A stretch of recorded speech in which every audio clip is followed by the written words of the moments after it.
Update. My ex-husband who cheated on me with my sister emailed me after 6 years. Original post.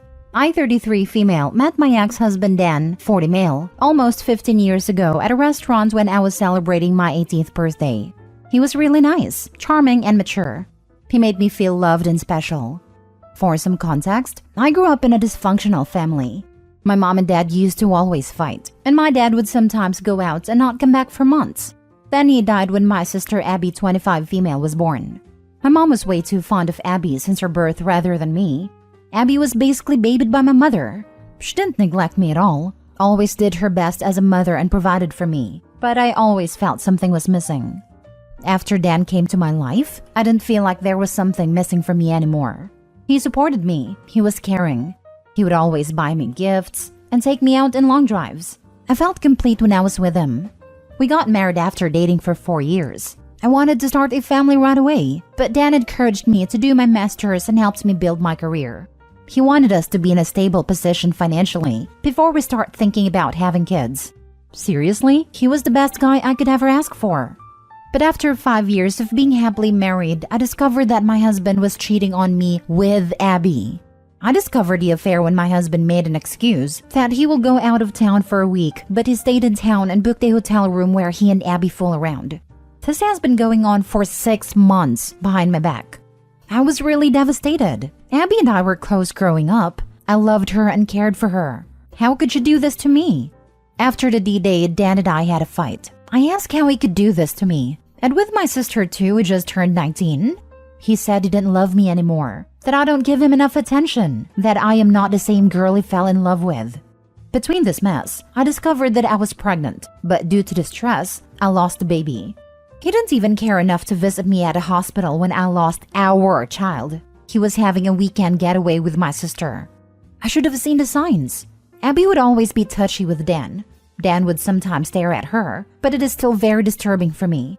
My mother, as usual, took Abby's side and told me to just make peace with it. I wanted to end myself then because I had no one left. Lost my child and my husband, my whole family. Then my best friend Tina, my savior, came to my rescue. She was moving to another state and asked me to come with her. I said yes. I was already divorced at that point, and we live in a small town, so I would obviously run into my ex and my sister. It took me a while to settle into my new life in a different state, but I met some kind people there. It helped me heal some trauma, though I still have trust issues. Then I met my now husband Tony, 32 male, after 1 year of moving to the new place. I was really hesitant and kept my guard up, but he showed me that he is trustworthy and loves me a lot. I was so happy with him that I almost forgot about the life I had back in my hometown, and his parents were really welcoming and generous people. We got married a year ago and I am now pregnant with our first child. Yesterday, I got an email from my ex Dan. It just brought back all the bad memories. I'm just paraphrasing his email here. He mentioned that he misses me. He tried to find me but couldn't. He is very miserable with my sister. She is very dumb and doesn't care about him like I do. I used to bake him a cake and throw birthdays for him, but Abby only texted him happy birthday and didn't even bother to buy him a cake. Plus, she is very rude, doesn't respect him, and she is always at a bar with her friends.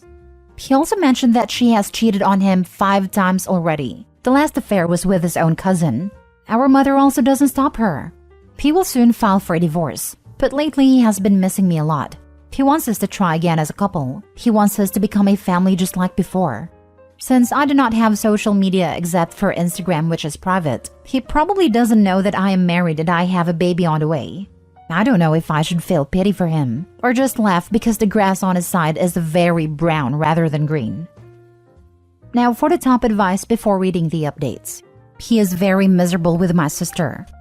Good. He's living the life he deserves. He wants us to become a family just like before. Well, he slept with your family last time you were a couple, so I don't think it's a word he should be throwing around lightly. The audacity of this man. Have a huge laugh at his expense. His woe is me tale deserves zero pity. Be happy that your life isn't intertwined with these absolute garbage people.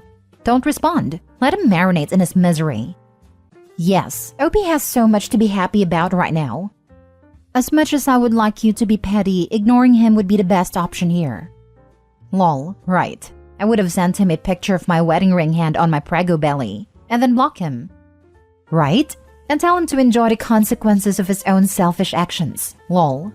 But nah, why waste a nothing moment on that piece of garbage? Hug your husband, take yourselves out to a nice dinner, and plan for your amazing future. And now for the updates.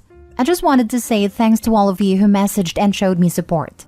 I have decided to send him an email and be done with it.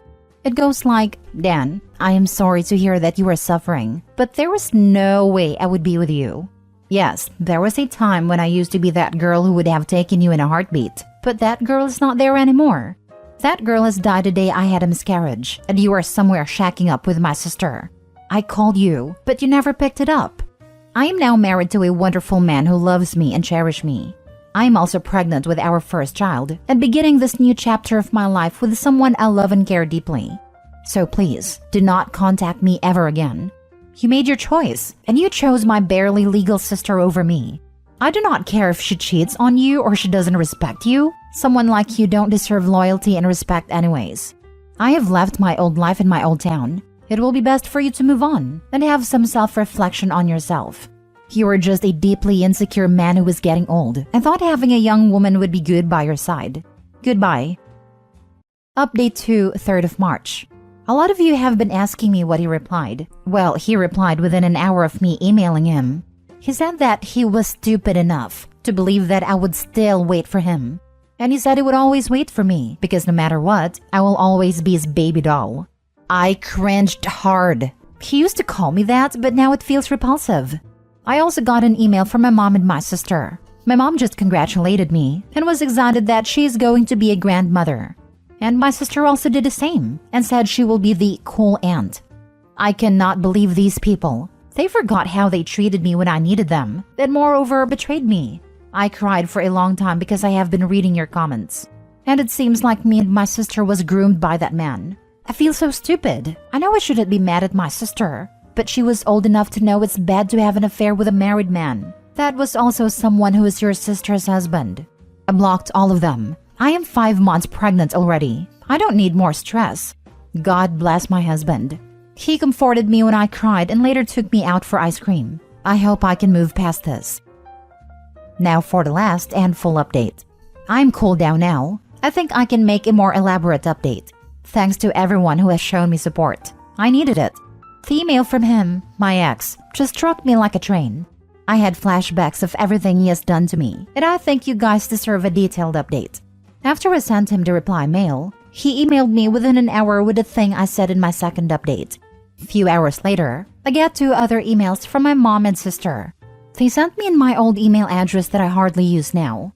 I don't know how they knew about my pregnancy. I try to keep a low profile, and I still haven't posted my baby bump pics on social media yet or made any announcements. I only have Instagram to follow my friends, but it just scared me and I broke down crying on the spot. Luckily, my husband Tony was around, held me and put me on a couch. He knows everything about me as I never hide anything from him. I was a little bit scared that my mom and sister would find me, but he reassured me that I am hundreds of miles away from them. I mean, we are on the opposite part of our country. He took me out for ice cream to comfort me. It took 2 ice cream cones to finally calm me down. Lol. I told him about my concerns and that my mom and sister might demand to see my baby girl. He told me he would talk to his uncle, who is a police officer, to be on lookout for them. Even if they come here and force themselves on us, he would fight against it. He is going to consult his lawyer friend about his matter too, then told me not to worry about my ex. He cannot harm me anymore. My husband even made a joke that he would move countries if we have to. Lastly, someone in my post commented that I should alert the daycare about my mom and sister in case they try to steal my baby. Well, we aren't planning to put her in daycare. Even though I'm currently working, I decided I would quit my job and look after my baby and focus on healing from giving birth. I do have a good amount of savings in my personal bank, and this is my own decision. I will go back to work when our little princess is a little bit older. My in-laws are amazing. My mother-in-law and father-in-law lives nearby. They're both good people and offered to help with the child. Also, don't worry. Apart from my in-laws, I have a good support system too. Tina and her wife Jenny basically adopted me. Lol. They are really good people and always helped me. I don't know what will happen in the future, but at least I am surrounded by some good people that I never had growing up. Now, I will take my leave and enjoy my husband pampering me. If something big happens, I will keep you guys updated. And my ex, sister, and mother are all blocked. I'm confused how she doesn't know how her mom and sister know about her pregnancy. The ex told them. Yeah, that doesn't really seem like a big mystery to me either. I'm not sure why she hasn't connected those dots. I think it was a setup to get all this info and more out of Opie. He made himself sound as pathetic as he possibly could to elicit an answer. And when he got it, he ran it straight up the wire to the gruesome twosome. People don't do that to people they dislike. Opie got played. Only way to win with no contact is to maintain no contact. It seems like the ex-husband doesn't perceive the young women he preys on as real people, but as props for his life. He was happy to discard Opie when she was having a medical emergency, but when his new toy didn't give him the same attention and enjoyment, he wanted the other one back again, with no thought for where she may be now in her life journey, or how she may have moved on from their toxic marriage. He's a typical narcissist who sees everyone else around him as an NPC. Main character syndrome is real. Abby once again proving true the adage of they'll cheat with you, they'll cheat on you. Happy that Opie got out of there and has a real family around her to take care of her. It makes me happy to know that Abby cheats on Dan pretty consistently and probably with men her age. I'm sure he's feeling pretty old and dumpy at 40, and his hot young thing is running around town with a bunch of college-aged guys. Lol. I hope it makes him feel emasculated each and every time. Last story. The children I babysit has a father that makes me feel so unsafe. I, female 17, have been babysitting for this family for a while now, as they are two young parents working full-time, with two young children aged 1 and 3. I previously mentioned that I would be happy to assist with other tasks as well, such as grocery shopping and other things. But for the time being, all I've been asked to do is watch the kids. The kids' mother, as well as the kids, were leaving the country for a month, so the dad called me a few weeks ago to ask if I could help with cleaning the house since he was the only one home at the moment. He offered to pick me up the same day to simply look around the house and create a schedule, and I didn't give it much thought. Since he always did that when I was going to babysit, it wasn't unusual when he picked me up in his car. He instructed me in the car to keep the mother in the dark about this as his first instruction while telling me that I was very beautiful. Even though I agreed that it was a little strange, I kept my mouth shut. He stood me in front of the mirror as soon as we got home to check to see if I was taller than him. I felt uncomfortable as he held me around my waist to measure me. He showed me to mess around the house, and then we somehow got on the subject of my upcoming party, which led him taking out his wife's previous wedding dress, and then asked me to put it on and to borrow it to the party. I declined and pretended that we were pressed for time. He offered to drive me to school later and said we could eat something small first. He gave me a Snicker and we sat down. I got a little bit of chocolate on my lips, and he forcefully touched my lips to take it off. We got out to the car and he once again reminded me to not say anything to his wife. He held my hand whilst his Tesla was on autopilot mode, told me to stop talking to other men while he was holding my hand. I was so startled by this that I mentioned that I had a boyfriend, which is true. He said something along the lines of, well, I guess that is okay, just don't ask him for money. I can always fix that, and don't work for another family as we need you here. I didn't respond to his comment much because I was so horrified. He continued to hold my hand, placing his hand beneath mine and holding it as if he were going to kiss it. Another strange thing was that he repeatedly asked me when I would turn 18. He said we could go out to eat sometime because he was so alone now, with the kids and wife being gone before he dropped me off. I don't know. It freaked me out. Please give me any advice. Should I stop working for the family and never meet him again? Edit. I would also like to mention that after he told me to not tell his wife, he said that his wife would block him and get super angry if I was even there. I think they talked about me before, and I assumed that she said that she didn't want me to be there alone with him. I also texted my boyfriend while I was still in the car with him. Not even 10 minutes had gone by and I already had a list of 7 red flags. Now for the top advice. Tell your parents, and then talk to the wife with your parents there for safety. Never keep this kind of thing a secret.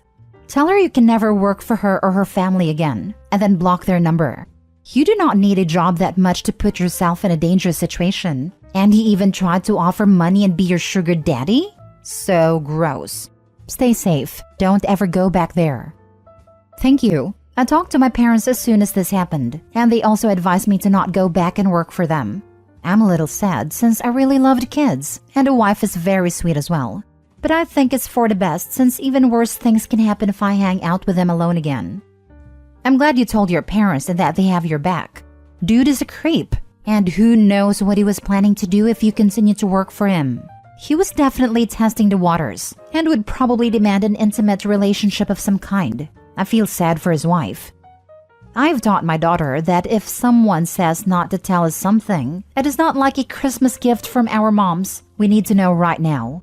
We haven't gone too far into the nitty-gritty due to her age, but I've told her more than once that people who want to keep secrets from her parents are dangerous.